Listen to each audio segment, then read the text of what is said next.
Welcome into our Backyard Brothers podcast, everyone.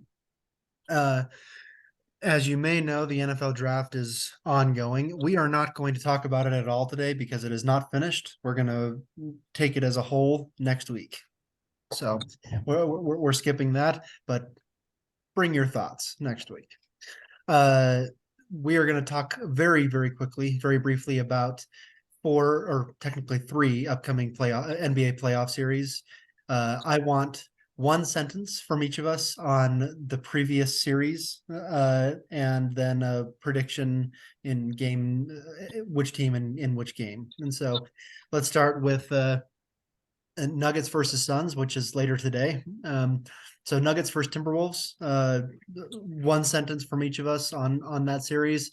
I'm just going to say the Nuggets are really proving that they can be a representative of the NBA Finals. They're really good.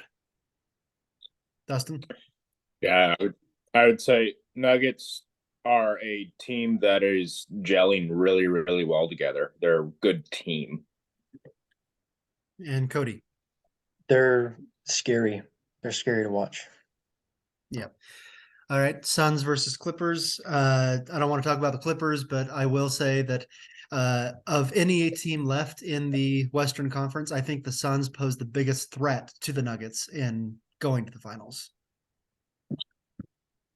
I agree. Suns have a lot of names that have a lot of experience and can put up a lot of points.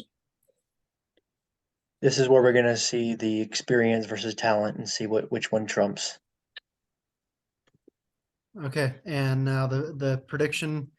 This one was tough. I am going to take the Nuggets in 7.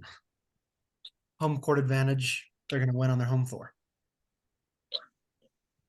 I also think that the game goes to 7, and I'm hoping for a Nuggets victory. But there's a lot of experience and talent on the Suns. Go Nuggets. You're also taking Nuggets in 7 then? Nuggets in 7. Okay, Cody? I think it's going to be Nuggets in 6. Okay. Moving on to the Eastern Conference, we have the Heat against the Knicks, an 8-5. Who would have thought? So Heat versus Bucks. Let's just say this: as much as the Heat really impressed, the Bucks kind of gave that series away too. Jimmy Buckets is a bad, bad man. Jimmy is fun to watch. I'll leave it there.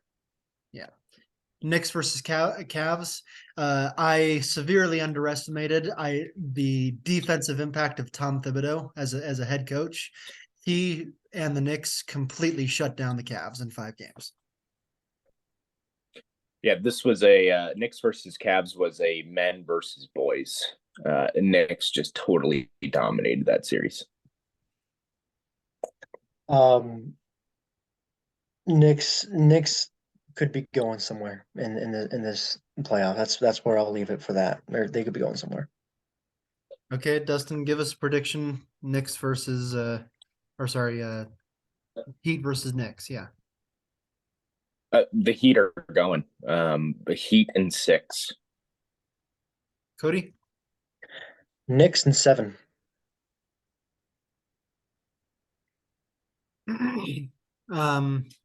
Heat in 7. Okay.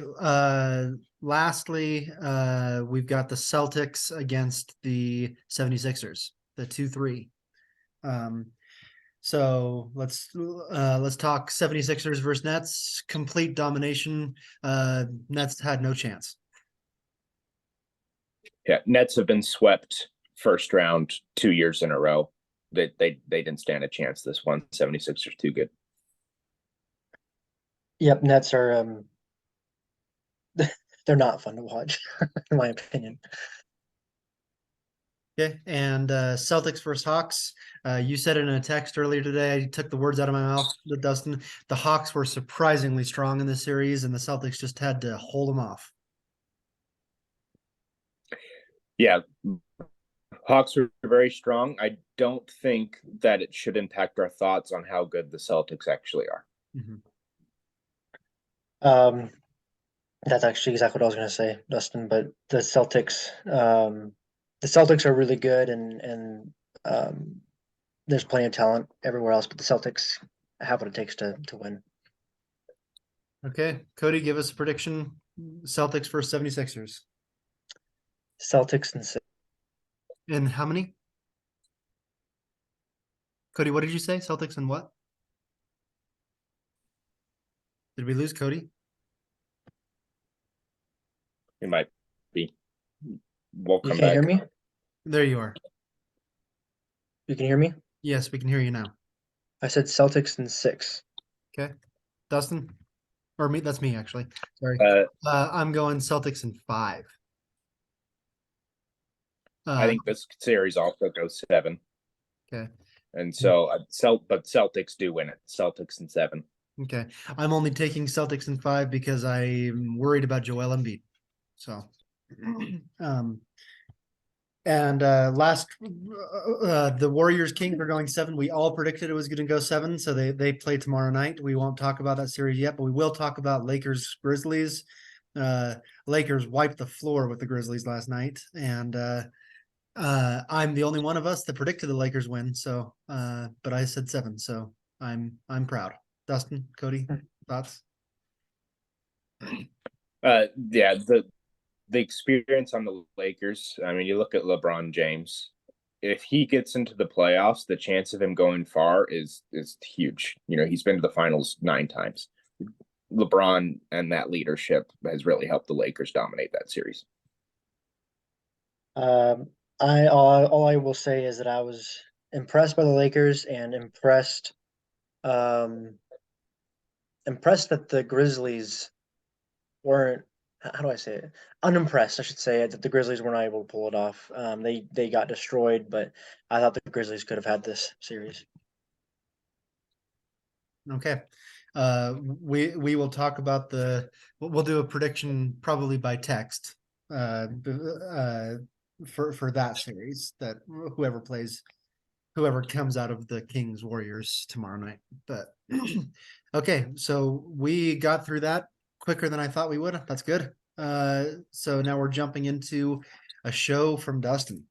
We have some questions prepared, but Dustin, we kind of done this with the two of us before. Do you want to just kind of introduce your areas of sports interest and things like that, or do you just want to jump right in? What do you want to do? Yeah, I can talk just a little bit. So for me, I love basketball. I watch basketball, love basketball, studied the NBA. Very that's the sport that I follow closely. Not that I don't follow football or other sports, but basketball is definitely the thing I know the most and love the most. Out of everything, especially with the NBA. And then there's quite a few weekends in a year that I'm also watching a golf tournament, and I love to watch golf and play golf and all those things. Those are definitely my 2 sports that I call home for me. And so I'm excited to talk about that a little bit today and with my next show. Yeah. All right, we have questions prepared, and Cody, you're up first, I believe. Yeah. So with the NBA playoffs going on, here's my question to you about the format. They do a game series, 7-game series for the playoffs. Basketball's not the only sport that does it. Hockey does it. I'm sure there's others. I'm not sure if baseball does it or not. Baseball, okay. Mhm. I think most sports do that. But for me, obviously, basketball is the most well known that does it for me. Um,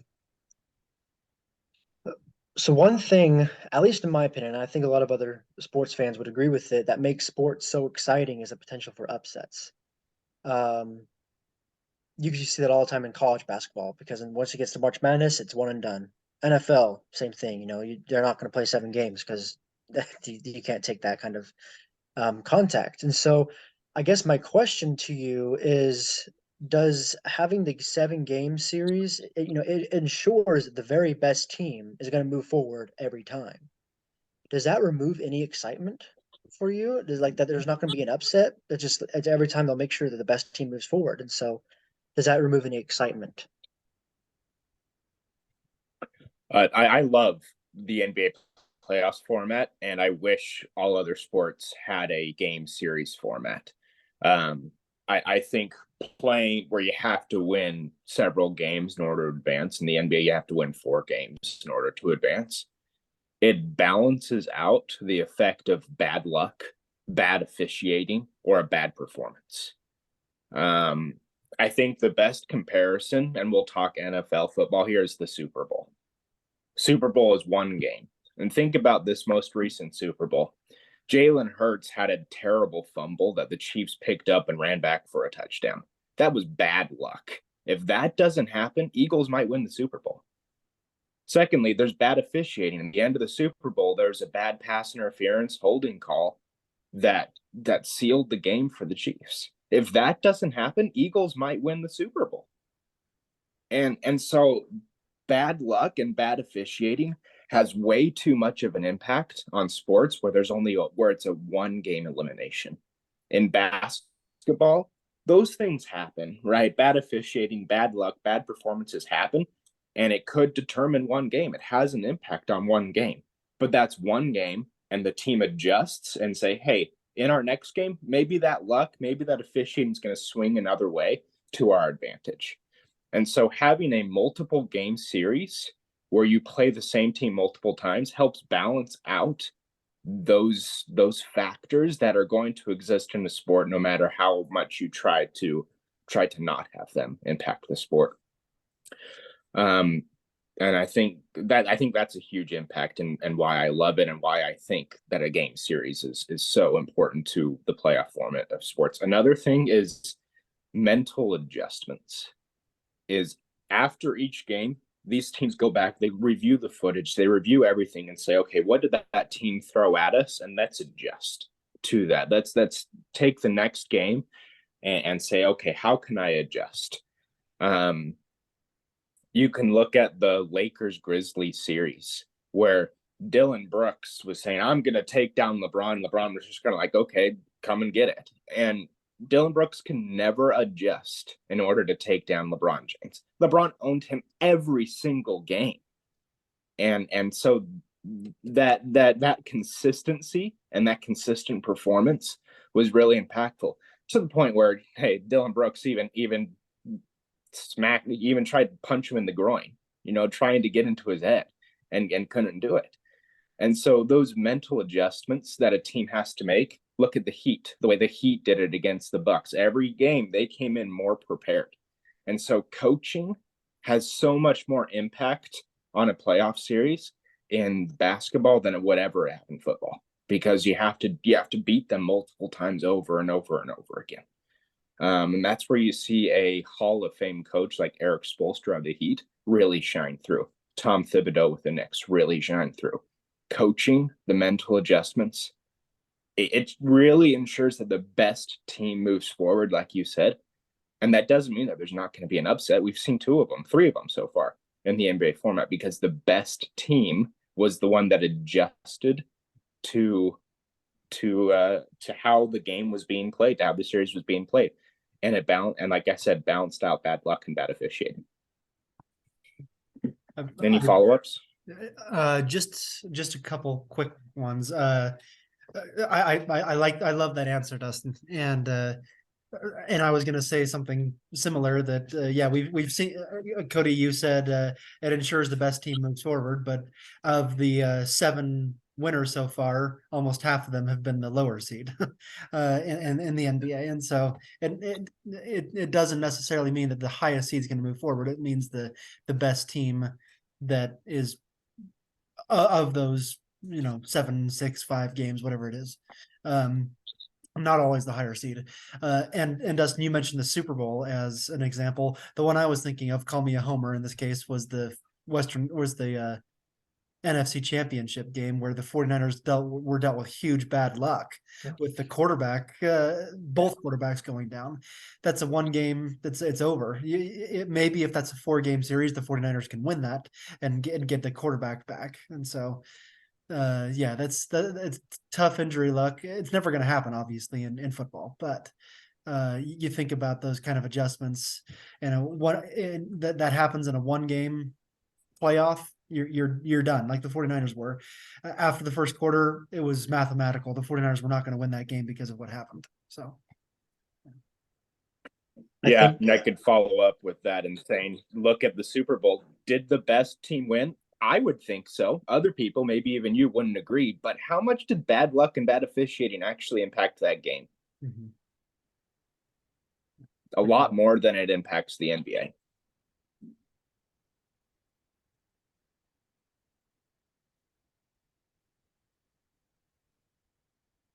Cody?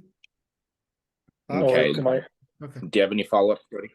I guess well, I guess I was just gonna say like that I do like your explanation. It does make sense. Um it makes sense for sure. And it thinking about your answer, it does make sure that the best teammate moves forward, and the best team is not necessarily the number one seed, or the higher seed, I should say. When in most cases, people would think that is the case. I think that for me, in personal preference, it does remove excitement from me. That's just personal preference. I think it's just because I like the pressure of you have to go in, you have to do your best then, or else you're done. You're going home. But you make really good points about, sometimes not you can go in as prepared as anyone, and you have bad luck or bad call. So that does make sense. And so I think overall that would be probably most consensus of people's idea. But I think for me personally, personal preference, I like the um just the pressure of the one game, one and done kind of idea. Okay. Moving on to Dustin. Did you have any follow up to that? No, go ahead. All right. Moving on to, I have a couple questions in a row here. First one, uh, we've seen the game kind of explode in the last, could say 10 years, could be more than that, but being so focused on offensive production, three-pointers have become an art form, essentially. Scoring as many points as possible. You've had teams go from averaging 90 in the 90s to 118 today, things like that. So, uh, can it? We've heard the mantra of defense wins championships. Can that philosophy actually result in a championship anymore? Or does that philosophy need to be retired or at least altered to fit into this new NBA points are going up quicker than a, you know, what do you call it? A slot machine. That's what I was thinking of. So. So defense wins championships. I think that there's still a lot of truth to that in the NBA. In that you look at the teams that have won the championship over the past 10 years. A lot of them have been top 10 defensive teams, and so that's still very important. But it can't be the only thing you lean on. We've talked before about teams that won championships based off of defense. Like the 2004 Pistons. I don't think a team like that is going to be able to make it very, very far into the playoffs. But defense is still incredibly important. So you need both in the current NBA. You need a great defense and a great offense. One thing that I think needs to change in the NBA is current rules really favor the offense. Under Adam Silver's direction, the rules have changed to favor high scoring, high powered offensive teams. There's a lot of rules around what a foul is considered.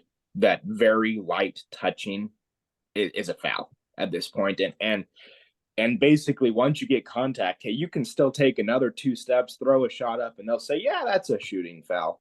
And that's unfair to the defense, and I would really love to see that change. I don't think it's going to, because offense is what drives viewership, and that's not going to change under Adam Silver. I wish that it would, but under the pace and the space and pace strategy, defense is still catching up to figure out how to defend that, and we're starting to see the shift in defensive strategy that's doing that, where you can't have a specialized defender anymore. The Rudy Goberts of the NBA are a dying breed. The low post defender is a dying breed. Instead, we're shifting that to players like Jaren Jackson Jr., who won Defensive Player of the Year, where he's still a 7-footer, but he's extremely athletic and he can stick with a guard on the perimeter.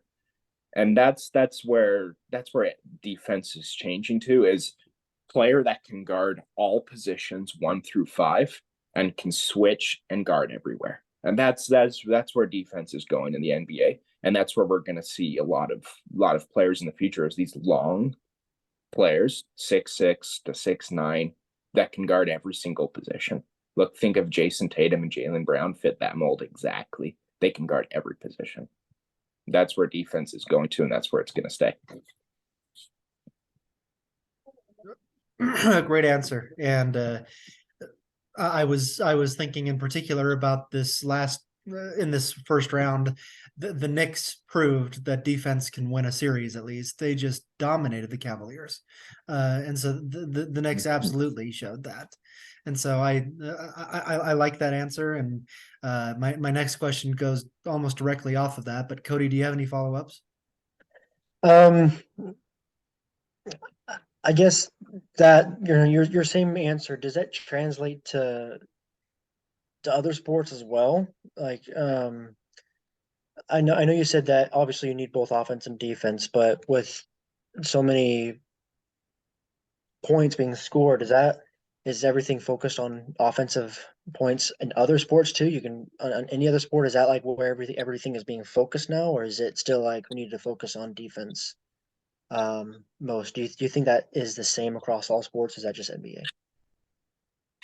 Yeah, think about football. The Chiefs, the extremely high-powered offense, and they've been the top of the league because of that high-powered offense, and their defense hasn't necessarily been up to par, right? And so that I think that it is a trend that probably is through many sports. You can look at baseball, even, where a lot more runs are being scored, in current years than have been, of decades past. And so, yeah, it's definitely a scoring. Hey, in pretty much every sport, the highest score wins, right? And so it's a focus, and the defense is still catching up to that focus, but most especially in the NBA versus other sports. And I agree with that. And Cody, I'm also going to say that viewership is still going to increase based on offense and not defense. And so if you're sitting down and watching a game, you want to see like a football game, you want to see the 45-42 game. You don't want to see the 6-3 game. And that's just viewership. Viewership wants to see offense and not necessarily defense. And Dustin, I think things are. You mentioned baseball, more runs. You look at the hockey scores from last night. 7-5 was a score that didn't used to be the case in hockey. It used to be 2-1, and so hockey's also exploding offensively, and you can see it across all sports too. So, yeah. Let's see. My next question, like I said, branches off of this one. And you mentioned, Dustin, the light fouls that are turning into all that. And so in today's game, where hard fouls, you have those light touches that are turned into free throws, but hard fouls are punished with flagrants and technicals and things like that. And player safety is obviously paramount. You think like a team way back, late 80s and early 90s, the Detroit Pistons, the original bad boys of basketball. They won 2 straight championships in the 80s and 90s based on being the bad boys of basketball. You think of Rick Mahorn, who literally punched people. You have Isaiah Thomas, who got under people's skin. You've got the original Dennis Rodman in that team. So would that team be able to survive and succeed today in the way that they did back then? And again, what are your thoughts? And then kind of an added question on the back of it: has the pendulum between player safety and hard competitive basketball swung too far in one direction? To answer that last question first, has the pendulum of hard competitive basketball and player safety swung too far? No. Player safety is important, and I have some thoughts that I'll follow up on that. But kind of also branching off of that, the ticky tack fouls. If you're going to foul someone, make sure they can't make the shot. It's that's got to be, if you're going to foul them, grab their arms, like foul them for real, right? Because you can't give them an and one. But regarding flagrant fouls and hard fouls, the rules haven't changed. Punching people has always been illegal.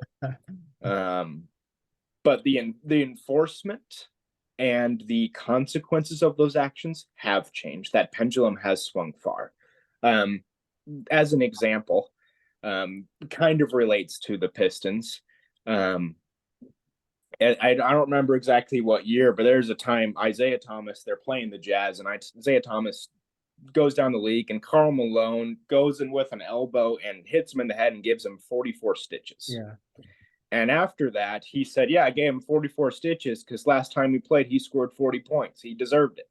And Karl Malone was given a 1-game suspension because of that. This was in like 89, 90. If that happened today, in fact, about 10 years ago, maybe 15 years ago, Ron Artest did that and he get 7-game suspension.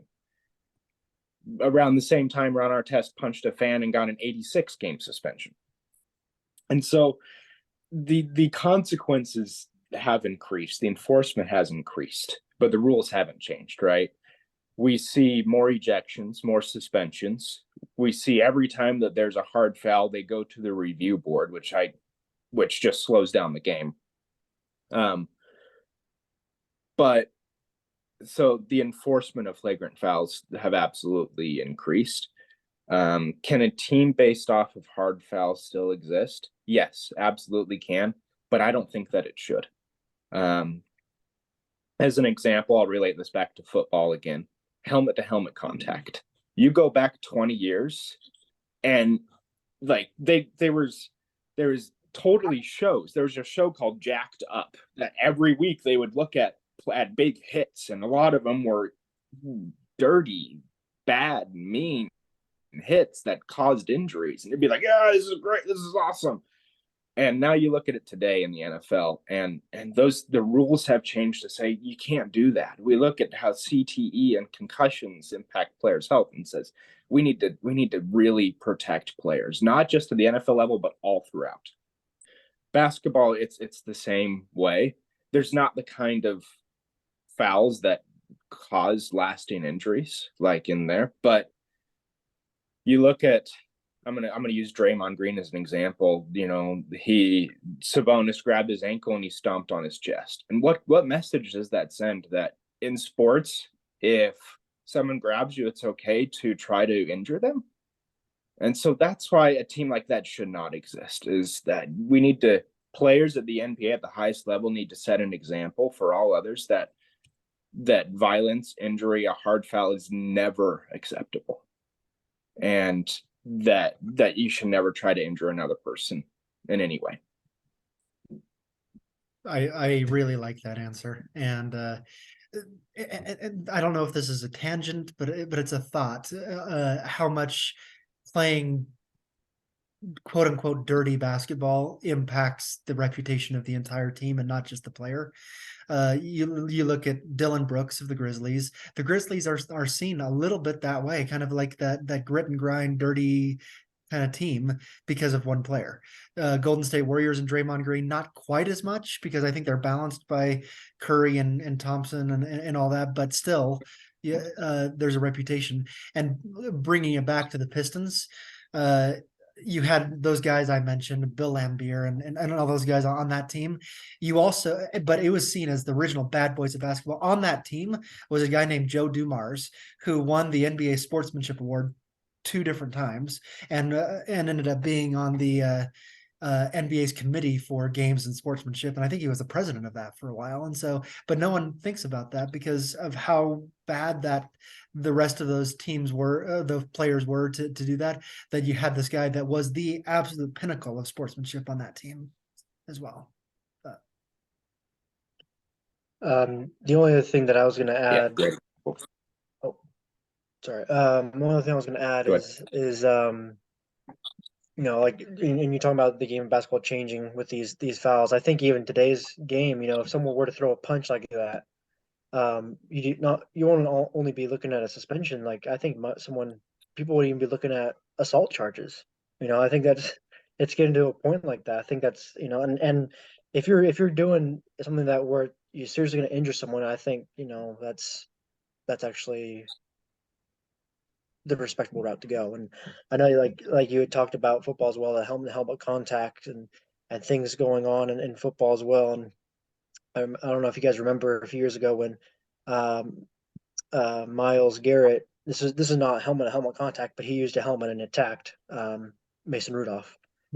Obviously, that doesn't happen in football. Like, that's obviously an attack, and he was. I remember he wasn't charged or anything, but they were looking at assault charges, for a little bit for him. When had that happened in 1950, people probably would have laughed at it, you know, let it go. But I think today's game it's really focused on, and when I say game, I mean sports world game. It's really focused on protecting health and safety as well as preserving the integrity of the game. And I also think sending a message to the younger generation that sports can be played clean and with great sportsmanship, and that the other team is not the enemy, they're the competition. Yeah, nice. Cody, you have one more question to bring us home. I do, and I'm actually gonna switch gears a little bit here. I know you said you like golf. I love golf too. I play it. I don't watch golf. I don't have the patience for that, but um, but I do enjoy playing it. So I wanted to talk a little bit about Tiger Woods and Jack Nicklaus. Two different players from two different times. Um, Tiger Woods has a total of about 82 victories. Jack Nicklaus has a total of I think is around 72 victories. However, Jack Nicklaus has significantly more runner-ups and top 10 appearances than Tiger Woods does when it comes to titles. Um, and so my question really is, and I know they're from two different times, but the game of golf, and you may have an idea on this too, doesn't change as much as other sports does. It's kind of been the same for a long time. Um, how would you compare these two players? Who's better in your opinion? Why? Tell me your thoughts. This is a good question. I like to answer it. And there's a couple things I'll talk about. I'll answer the first question of all. Tiger Woods is the greatest golfer of all time. In fact, he might be the greatest athlete of all time. Comparing their major victories, the big championships, Jack Nicklaus to Tiger Woods. When Jack won, his margin of win was 2.6 strokes. This is some statistics I looked at. Tiger's average victory was 4.1 strokes. He blew out everybody he won. Every time he won, it was a blowout. 4-stroke lead on average when he was winning tournaments. And then look at his consistency. There was a time where Tiger made the cut, and the cut in golf is basically after day 2, half the players get sent home and don't win any money. Tiger made the cut consecutive 142 times. 142 consecutive tournaments. He was the top half. And of those 142, he won the tournament 37 times, 26%. That means if you showed up to a tournament, there's a 1 in 4 chance that Tiger Woods is holding the trophy at the end. It's insane. His consistency there and how good he was for so long. And you talked about golf not changing. I disagree. Tiger Woods absolutely changed the game. Since Tiger showed up, they've had to lengthen courses. Look at the average yardage of a course back when Jack Nicklaus was playing. They've added thousands of yards onto these course things because Tiger was driving greens. Way before that was cool. And I think that was always then cool. Tiger's aggressiveness.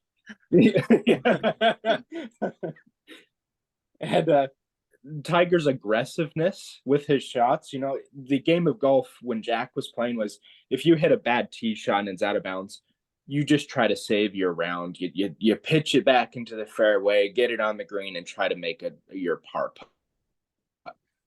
Tiger changed that. He would say, okay, well, if I've got 200 yards to the green. Oh, I can hit a fade around this tree and get it onto the green. And he would do that. And then all of a sudden he was way out. He had no chance, and all of a sudden he's got a 20-foot birdie putt, and then he would make it. And it's like, how do you do that? And so Tiger's recovery, that's now the standard, is if you hit it out, you got to figure out a way to get onto the green because somebody else is going to be there. It's amazing what Tiger did to the game of golf. He absolutely not only made it popular, but you could say he saved the game of golf. He made it popular again, and he set a standard that every player has to live up to. Great answer. We are about to be ended, so next week is NFL draft, and